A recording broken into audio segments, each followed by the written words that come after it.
आदाब, मैं हूं मुमताज आलम रिजवी। बात करूंगा मैं सूडान की, जहां गृह युद्ध चल रहा है, जहां पे इस वक्त काफी अफरा तफरी का माहौल है, काफी सनसनी है और हालात जो है वो बद से बदतर हो गए हैं। सूडान में जाहिर है कि बाहर के लोग भी फंसे हुए हैं और हिंदुस्तान के लोग भी वहां बड़े पैमाने पर फंसे हुए हैं, जिनको निकालने की कोशिश जारी है। अभी कुछ दिन पहले, 2-3 दिन पहले, इस मामले को लेकर के खुद हमारे जो वजीर आजम नरेंद्र मोदी हैं, उन्होंने एक हंगामी मीटिंग बुलाई थी, क्योंकि मामला जो है वो बड़ा गंभीर है। खबर यह आई है कि सूडान में अब यह कहा गया ऑफिशियल लेवल पर कि जो अमेरिका, ब्रिटेन, फ्रांस, चीन, भारत और कई देश के जो लोग हैं और वहां पे जो सफारतकार हैं, राजनयिक हैं, उनको और वहां के कुछ लोगों को निकालने की पूरी कोशिश की जाएगी और निकाला जाएगा। और इसमें सबसे बड़ा रोल इस वक्त जो अदा कर रहा है वो सऊदी अरबिया है। सऊदी अरब की वजह से अभी खबर आई है कि करीब 1 दर्जन से ज्यादा लोग और सफारतकार वो भारत के निकाले गए हैं, वो जद्दा में पहुंच गए हैं, ऐसी खबर आ रही है। और ये बहुत बड़ी खबर है।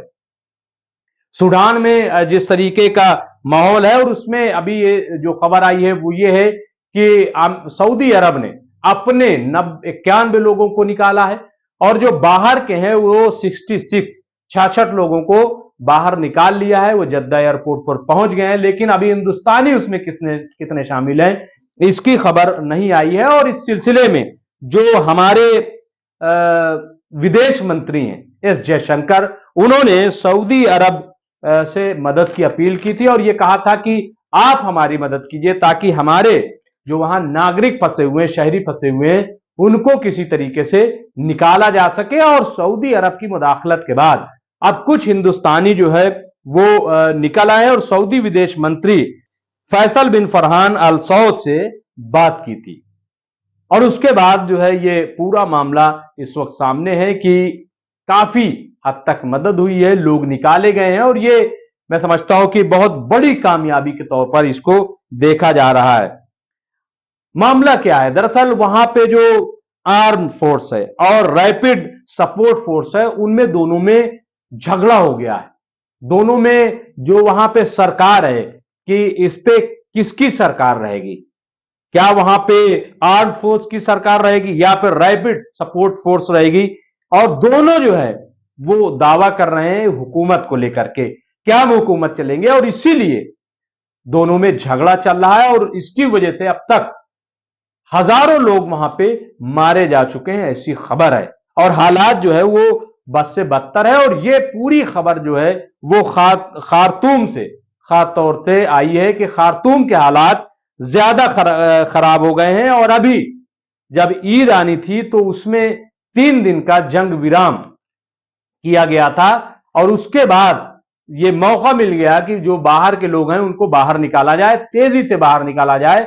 और हिंदुस्तान भी इस बात को लेकर के काफी फिक्रमंद है कि दोनों में मुआहदा हो जाए और दोनों जो है वो कम से कम जंगबंदी कर दें और ऐसे में जो बाहर के लोग हैं वो निकल आए। तो हिंदुस्तान के जो फंसे हुए लोग हैं उनको निकालने की पूरी तैयारी हो रही है। इसमें आरएफएफ नागरिक सरकार चाहता है। इसमें ये खबर आई कि दरअसल 2021 में जो एसएएफ ने 2021 में तख्ता पलट कर दिया था और उसने पूरे सूडान पर कब्जा कर लिया था और वही हुकूमत कर रहा है। तब से जो वहां का आरएफ नागरिक जो है वो नागरिक सरकार यानी अवामी सरकार, मुंतखब सरकार चाहता है। ऐसे में दोनों में टकराव हो गया और ये भारी टकराव है। लेकिन सबसे बड़ा जो सवाल था कि हिंदुस्तान के जो वहां पे लोग फंसे हुए हैं वो वहां से कैसे निकाले जाएं, और इसको लेकर के हिंदुस्तान काफी फिक्रमंद था। और यही वजह है कि उसने सऊदी अरबिया से बात की। सऊदी ने इस मामले में दिलचस्पी दिखाई और अब खबर यह आ रही है कि सऊदी की मदद से काफी हिंदुस्तानी जो है वो बाहर निकाले जा चुके हैं और काफी अभी और निकालने बाकी है, उन्हें भी बाहर सुरक्षित निकाल लिया जाएगा।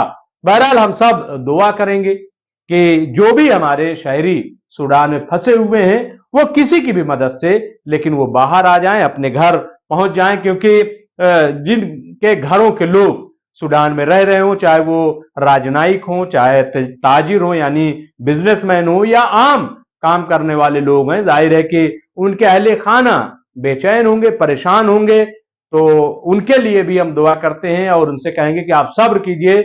सऊदी अरब और खुद हमारी सरकार जो है इसमें लगी हुई है और उनको बाहर निकाला जाएगा। और हम सब इसके लिए भी कोशिश करें, हिंदुस्तान भी जो है इस बात के लिए कोशिश करे कि जो सूडान में हो रहा है, लेकिन चूंकि खाना जंगी है, मामला सरकार का है, एक कब्जा किए बैठा हुआ है, दूसरा अवामी सरकार चाहता है, और जब भी सरकार पर कब्जा होगा जाहिर है कि फिर आवाज तो उठेगी।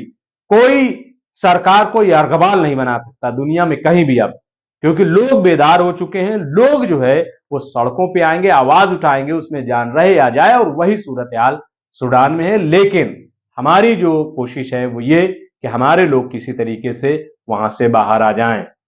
हम सब एक बार फिर दुआ करेंगे कि जो भी हमारे हिंदुस्तान के लोग हैं सूडान में फंसे हुए हैं वो बाहर आ जाए। बहुत बहुत शुक्रिया।